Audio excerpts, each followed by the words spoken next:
tempo havia avançado, o templo estava reconstruído e a vida religiosa em Israel seguia aparentemente estável. Havia sacerdotes no altar, sacrifícios sendo oferecidos, festas religiosas sendo celebradas e rituais mantidos com exatidão.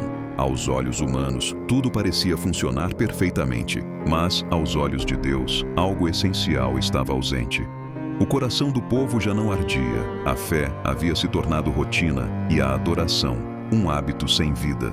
A aliança continuava sendo mencionada, mas já não era honrada com o coração inteiro. Foi nesse cenário que Deus levantou Malaquias, cujo nome significava meu mensageiro. Sua missão não era agradar, mas despertar. Ele não falou a uma nação distante de Deus, mas a um povo religioso que acreditava estar perto.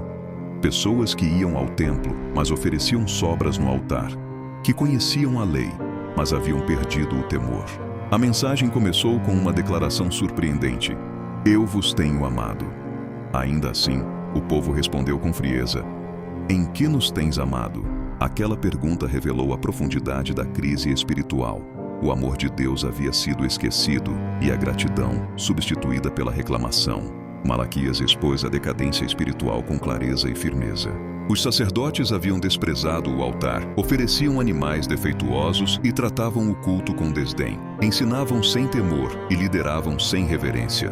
O povo seguia o mesmo caminho, marcado por infidelidade nos relacionamentos, injustiça social, dureza de coração e desonestidade até nos dízimos e ofertas. Deus deixou claro que não os rejeitava por fragilidade, mas por desprezo consciente à aliança que ainda permanecia viva.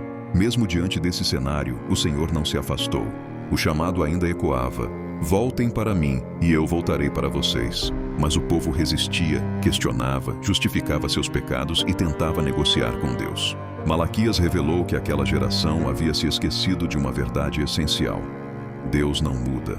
A aliança não havia sido quebrada por ele, mas ignorada pelo coração humano. A distância não estava em Deus, mas no interior do povo. Ainda assim, no meio do confronto, Deus liberou promessas. Falou de um dia em que faria distinção entre o justo e o ímpio. Falou de um livro de memória escrito diante dele para aqueles que o temiam. Falou de um remanescente que voltaria a honrar seu nome.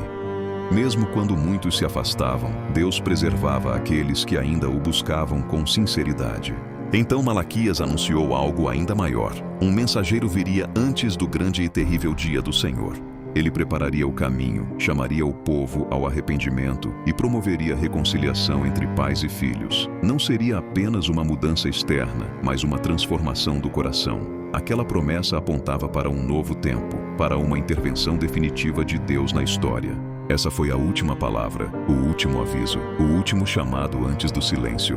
Após Malaquias, o céu se calou por 400 anos. Não houve profetas, visões ou novas revelações. Mas o silêncio não era ausência, era preparação.